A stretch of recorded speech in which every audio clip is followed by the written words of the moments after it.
Assalamualaikum warahmatullahi wabarakatuh. Perkenalkan, nama saya Liang Raini, NIM saya 1905 11 10 54, kelas 5B dari Prodi Pendidikan Sejarah, mata kuliah Sejarah Indonesia 5. Baiklah, di sini saya akan menjelaskan tentang nasionalisme. Apa itu nasionalisme? Nasionalisme adalah suatu sikap cinta tanah air atau bangsa dan negara sebagai wujud dari cita-cita dan tujuan yang diikat sikap-sikap politik, ekonomi, sosial, dan budaya sebagai wujud persatuan atau kemerdekaan nasional dengan prinsip kebebasan dan kesamarataan kehidupan bermasyarakat dan bernegara. Selanjutnya yaitu ada menurut dari Hans Kohn. Pengertian nasionalisme adalah formalisasi atau bentuk dari rasionalisasi kesadaran nasional berbangsa dan bernegara sendiri. Menurut Benedict Anderson, yaitu nasionalisme adalah sebagai suatu komunitas politik yang dibayangkan dan diimajinasikan sebagai sesuatu yang terbatas dan juga berdaulat. Yang ketiga, Otto Bauer. Pengertian nasionalisme adalah sebuah persatuan karakter atau perangai yang timbul karena adanya perasaan yang senasib. Yang keempat, L. Stoddard, yaitu pengertian nasionalisme adalah suatu kepercayaan yang dimiliki oleh sebagian besar masyarakat, di mana mereka menyatakan rasa kebangsaan sebagai perasaan memiliki secara bersama di dalam suatu bangsa. Yang kelima dari Dr. Hertz, pengertian nasionalisme adalah hasrat untuk mencapai kesatuan, hasrat untuk merdeka, hasrat untuk mencapai keaslian, dan hasrat untuk memiliki cita-cita bersama.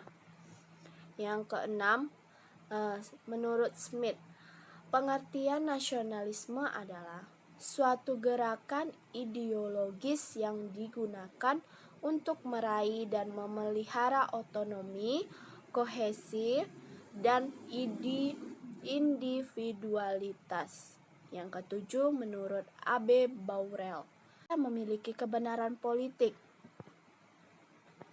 secara organik, yaitu berupa hasil dari suatu bentuk atau ras menurut semangat romantisme.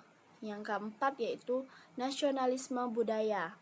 Nasionalisme budaya ini ialah negara yang memiliki kebenaran politik yang berasal dari budaya bersama dan bukan dari sifat keturunan seperti ras, warna kulit, dan lainnya.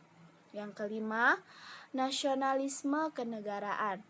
Nasionalisme kenegaraan ini ialah masyarakat yang memiliki perasaan nasionalisme yang kuat dan diberi keutamaan mengatasi hak universal dan kebebasan. Nasionalisme kenegaraan juga sering disebut dengan berhubungannya dengan nasionalisme etnis. Yang terakhir, yang keenam, yaitu nasionalisme agama. Nasionalisme agama ialah negara yang memiliki legitimasi politik dari adanya persamaan agama. Selanjutnya yaitu ada contoh sikap nasionalisme. Di sini contoh sikap nasionalisme ada 6. Yang pertama, mencintai alam dengan menjaga kebersihan lingkungan sekitar. Yang kedua, menciptakan kerukunan antar lingkungan, suku, dan agama. Yang ketiga, taat terhadap hukum negara. Yang keempat, selalu melestarikan budaya dengan bangga. Yang kelima, berusaha mempertahankan produk dalam negeri. Dan yang keenam, membanggakan negara di kancah dunia. Selanjutnya ada faktor penyebab munculnya nasionalisme. Di sini ada faktor internal dan faktor eksternal. Saya akan menjelaskan tentang faktor internal, yaitu yang pertama, kenangan kejayaan masa lalu. Yang kedua, perilaku Belanda yang menyesarakan rakyat. Yang ketiga, timbulnya kembali golongan pertengahan atau kaum pelajar. Yang keempat, munculnya kelompok terpelajar Islam. Yang kelima, munculnya semangat persamaan derajat. Selanjutnya yaitu ada faktor eksternal. Adalah yang pertama, adanya paham-paham modern dari Eropa seperti liberalisme, humanisme, nasionalisme, dan komunisme. Yang kedua, munculnya paham Larung dan kosmopolitanisme. Yang ketiga, terjadinya revolusi Prancis. Yang keempat, reaksi atau agresi nasionalisme di Indonesia diawali dengan pembentukan identitas nasional, yaitu dengan mempunyai penggunaan istilah Indonesia untuk menyebut negara kita ini. Di mana selanjutnya Indonesia dipandang sebagai identitas nasional, lambang perjuangan bangsa Indonesia dalam menentang penjajahan.